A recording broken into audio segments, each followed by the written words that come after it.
আমরা দেখতে পাচ্ছি বর্তমানে কংগ্রেসের কোনো জায়গায় আমরা পতাকা দেখতে পাচ্ছি না। আপনারা তো জোটে আছেন কংগ্রেস এবং সিপিএম, এরকম কেন? গোটা দেশের বুকে বিজেপিকে এবং পশ্চিমবঙ্গে তৃণমূলকে তাড়ানোর জন্য শুধুমাত্র কংগ্রেস না, কংগ্রেস, বাম এবং এই ধরনের ধর্মনিরপেক্ষ গণতান্ত্রিক শক্তি সবার প্রতি আমাদের হাত বাড়ানো আছে। লড়াইয়ের ময়দানে তারা আছে, ভোটের বাক্সেও এই তার প্রতিফলন ঘটবে। আপনার কি মনে হচ্ছে এবারে ভোটে তৃণমূল বিজেপি মনে হচ্ছে ষাটে আছে, এরকম মনে হচ্ছে? পলিসি তো এক, এরা এখানে কাজ দেয়নি, 100 দিনের কাজের টাকার কোনো হিসাব নেই। আর গোটা দেশে ওরা তো 100 দিনের কাজের প্রকল্প বন্ধ করতে চাইছে। শহরের 100 দিনের কাজের টাকার ক্ষেত্রে কি হচ্ছে? আপনাদের মানুষ সৎ পথে বাঁচার জন্য, মাথা উঁচু করে বেঁচে থাকার জন্য একটা রোজগারের জায়গা পেতে তৃণমূল দিচ্ছে নাকি? তাহলে তৃণমূলকে কেন ভোট দেবে? গোটা রাজ্যটাকে ভারতের স্তূপে পৌঁছে দিয়ে আজকে তৃণমূল বলছে আমরা সাধু। আজকেও সুপ্রিম কোর্টে বলেছে যে ছেড়ে দাও, ভোটটা পার হতে দাও, নইলে গোটা মন্ত্রিসভাটা জেলে চলে যাবে। এরপরেও কি মানুষ তৃণমূলের প্রতি যাবে?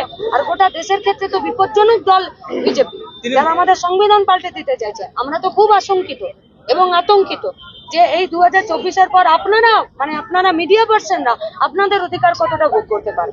তৃণমূল তো 1000 টাকা দিচ্ছে লক্ষ্মী ভান্ডার, তৃণমূল বলছে 1000 টাকা করে লক্ষ্মী ভান্ডার তৃণমূল দিচ্ছে, তৃণমূল দিচ্ছে। আচ্ছা, ওনারা যদি বলে তৃণমূল দিচ্ছে তো মিডিয়াও তাই বলবে? আমি বলছি যদি তৃণমূল কংগ্রেস বলছে যে আমরা 1000 টাকা দিচ্ছি, তাহলে মিডিয়াও কি তাই কথা বলবে?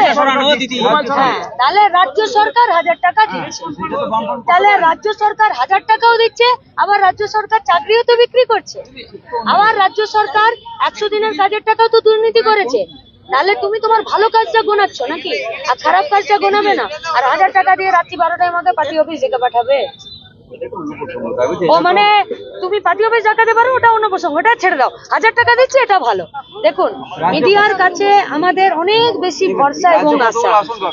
যদি মিডিয়া তারা যদি একটা নির্দিষ্ট কোনো রাজনৈতিক দলের প্রচারক বাহিনী হিসাবে কাজ করে, তখন মানুষের রুজির যে অধিকার, তার যা ক্ষমতার যা লড়াই, সেই লড়াইটা কোথাও না কোথাও ক্ষুণ্ণ হয়।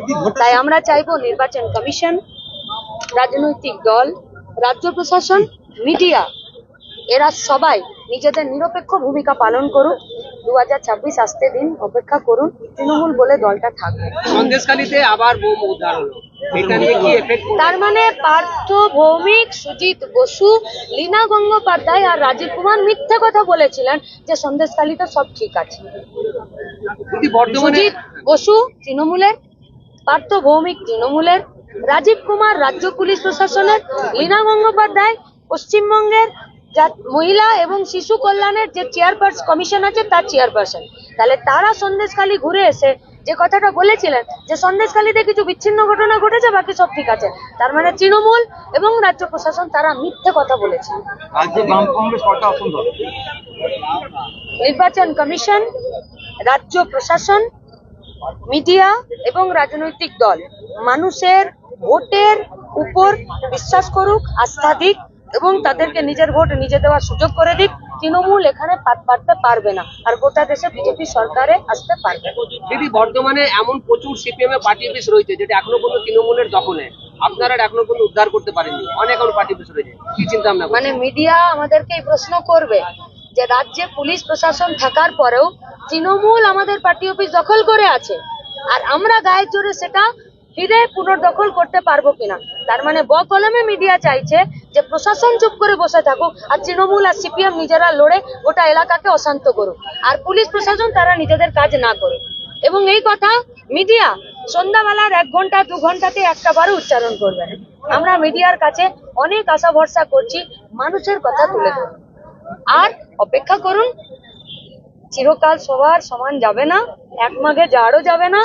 আমাদের অফিস আমাদেরই থাকবে, কারণ আমাদের অফিসে না তো রাত 12টায় মহিলাদেরকে ডেকে পাঠানো হয়, না তো সেখানে চাকরি বিক্রি করার জন্য টেবিল খোলা হয়। আমাদের পার্টি অফিস জনগণের পার্টি অফিস, জনগণ নিজেরা উদ্ধার করে নেবে। ওটা আমাকে জিজ্ঞেস করলে আমি তো ভালো বলবো, আপনি সারা দেখে নিন, আপনি ঠিক কথা বলতে পারবেন।